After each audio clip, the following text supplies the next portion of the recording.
Boycott boycott boycott ছাত্রলীগকে করা হোক boycott. Facebook, Instagram, TikTok এসব প্ল্যাটফর্মে ঢুকলেই দেখা যায় ছাত্রলীগকে বয়কট করা হোক।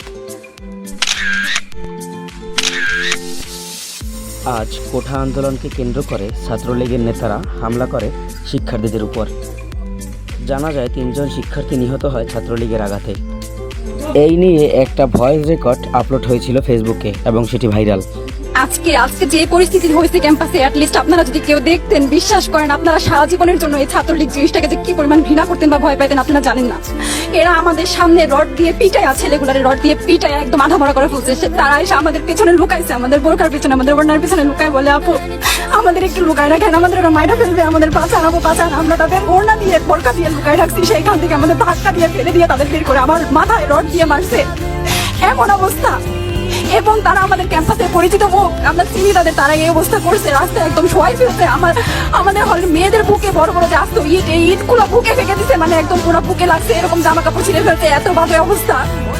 অথচ আমার ব্যাচমেট, আমরা যাদের সাথে ক্লাস করি, একসাথে বসি, আমি তাদের একটা কথা বলতে দেখি না, এগুলো নিয়ে একটা কথা না। এবং তাদের নিউজ ফিডে গেলে দেখবেন তারা এখন এগুলাই সাপোর্ট করে যাইতেছে, কিচ্ছু বলার নাই। আমি কেন এই মানুষগুলোর সাথে এত বছর ক্লাস করছি, বা আমি আরো 6টা মাস কিভাবে ক্লাস করবো আমি জানি না। এখন রাজপথে একটাই স্লোগান চলছে, তুমি কে আমি কে, রাজাকার রাজাকার। ঢাকা বিশ্ববিদ্যালয়ের ছাত্রছাত্রীরা পোস্ট করেছে, রাজাকার রাজাকার, ঢাকা বিশ্ববিদ্যালয় তুমি ইতিহাস গড়ার কারিগর, চেয়েছিলাম অধিকার, হয়ে গেলাম রাজাকার। আসলে কোন কথাকে কেন্দ্র করে শিক্ষার্থীরা বলছে আমরা রাজাকার? চলুন দেখে আসা যাক ভিডিও ক্লিপটি। একজন মুক্তিযুদ্ধের সন্তান, একজন রাজাকারের সন্তান। তার মানে কি মুক্তিযোদ্ধার সন্তান নাতিপুতিরা কেউ মেধাবী না, যত রাজাকারের বাচ্চারা নাতিপুতি হলো মেধাবী, তাই না? এখন আমার সামনে যদি দুইটা অপশন থাকে যে দুইজনই সমান মেধাবী, একজন মুক্তিযুদ্ধের সন্তান, একজন রাজাকারের সন্তান, আমি অবশ্যই মুক্তিযুদ্ধের সন্তানকে চাকরি, অবশ্যই জি সেটা একটা। ফলে মেধা এবং কোটা খুব সহজে মানুষকে বিভ্রান্ত করা যাচ্ছে যে সব মেধাবীরা চাকরি না নিয়ে কোটার চাকরি।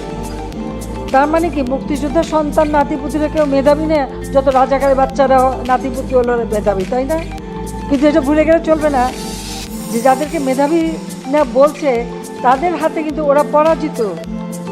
যুদ্ধে কিন্তু মুক্তিযোদ্ধারাই জয়ী হয়েছিল, রাজাকাররা জয়ী হয় নাই। তারা পাকিস্তানিদের পদলেহন করেও পরাজিত হয়েছিল। এই কথাটা মনে রাখা উচিত যে তারা তো পরাজিত হয়েছিল, তো তাদের মেধাটা কোথায়? তার উপরে ছাত্রলীগ লাঠি এবং ককটেল বোমা নিয়ে হামলা করে শিক্ষার্থীদের উপর।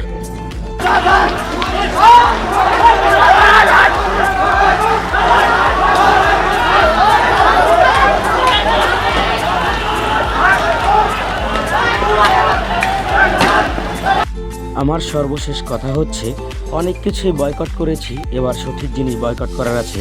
বয়কট হোক ছাত্রলীগ, বয়কট হোক কোটা ব্যবস্থা। আজকের মতো এ পর্যন্তই। সবাই ভালো থাকবেন, সুস্থ থাকবেন।